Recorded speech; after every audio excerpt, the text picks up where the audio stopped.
नमस्कार दोस्तों, हमें कोई बीमारी होती है तो हम क्या करते हैं? डॉक्टर के पास जाते हैं, कुछ दवाई खाते हैं और ठीक हो जाते हैं। अब कल्पना करिए कि ये दवाई बेअसर हो जाए तो क्या होगा?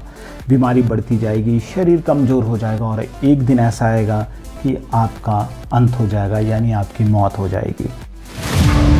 ये दवाई का जो गोरख धंधा का जाल है ना, ये बहुत दूर दूर तक फैला हुआ है।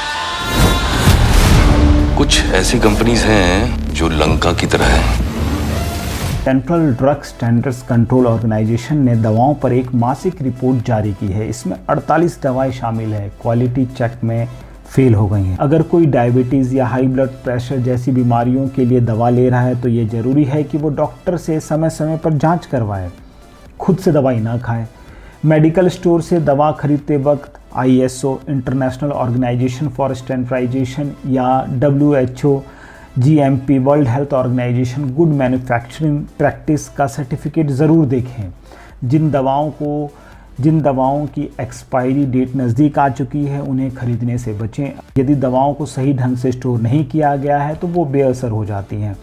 अब मैं आपको बताता हूँ, इंजेक्शन और इंसुलिन जैसी दवाएं खरीदने से पहले ये पता कर लें कि जहाँ से खरीद रहे हैं वहाँ रेफ्रिजरेशन की सुविधा है कि नहीं।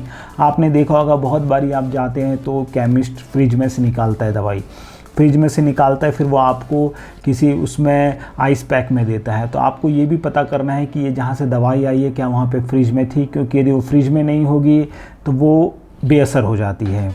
कई जगहों पर दवाएं बड़ी मात्रा में खरीद ली जाती हैं और जब उनकी एक्सपायरी डेट में 3 महीने बचते हैं तो उनको भारी डिस्काउंट पर बेच दिया जाता है। आप देखते होंगे केमिस्ट के बाहर बोर्ड लगा रहता है कि हम इतना डिस्काउंट देते हैं।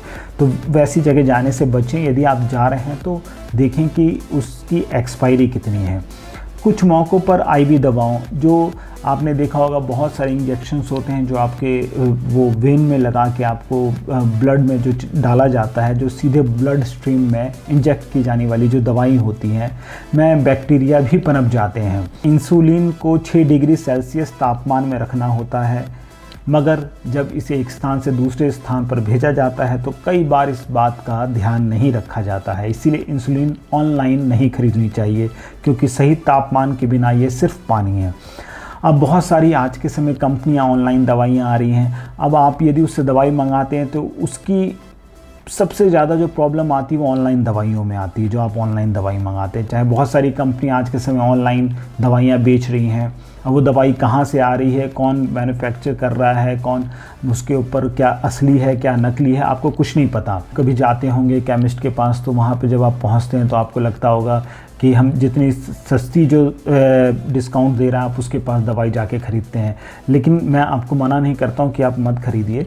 आप देखिए कि यदि वो डिस्काउंट दे रहा है तो लेकिन जांच परख के देखिए कि वो डिस्काउंट क्यों दे रहा है। यदि दवाई एकदम परफेक्ट है तो आप खरीदिए। बहुत सारी जो सरकारी एजेंसियां होती हैं वो क्या करती हैं, जो सबसे कम बोली लगाने वाली कंपनी को दवा का ठेका दे देती हैं। आप यदि मान लेते हैं आप किसी पैनल में हैं, सरकारी पैनल में हैं, तो उसमें क्या होता है कि आप यदि जाते हैं अपनी पॉलीक्लिनिक या कहीं पे आप जाते हैं अपने क्लिनिक, तो आपको ऐसी दवाई दी जाती है जो मार्केट में आपने कभी देखी नहीं होगी। तो दरअसल होता है क्या है कि इन सब का टेंडर आता है, और जब टेंडर आता है तो गवर्नमेंट उन्हीं दवाओं को लेती है जो कि कम सस्ते रेट में मिलती है। तो वैसी कंपनियों की कोई जाँच नहीं होती और वही दवाई ज़्यादातर फेल होती हैं। ऐसे में शायद ये होता है कि जो तय मानक होते हैं उस पर वो कंपनी खरा नहीं उतर पाती है, क्योंकि जो सरकारी क्षेत्र में वितरण प्रणाली में जो शामिल कंपनियां होती हैं उनका जो टेंडर आता है उसमें वो रेट काफ़ी कम होते हैं। आपको मेरी एक ही राय है कि आप दवाओं के भरोसे रहने की बजाय अच्छी सेहत और इम्यूनिटी पर ध्यान दें। बैलेंस डाइट और हेल्दी लाइफस्टाइल इसका बेहतर विकल्प है यदि आपको दवाई से बचना है। तो आपको मेरी रिपोर्ट कैसी लगी? आपसे रिक्वेस्ट है कि मेरे चैनल को सब्सक्राइब करें और अधिक से अधिक लोगों तक यह शेयर करें। धन्यवाद।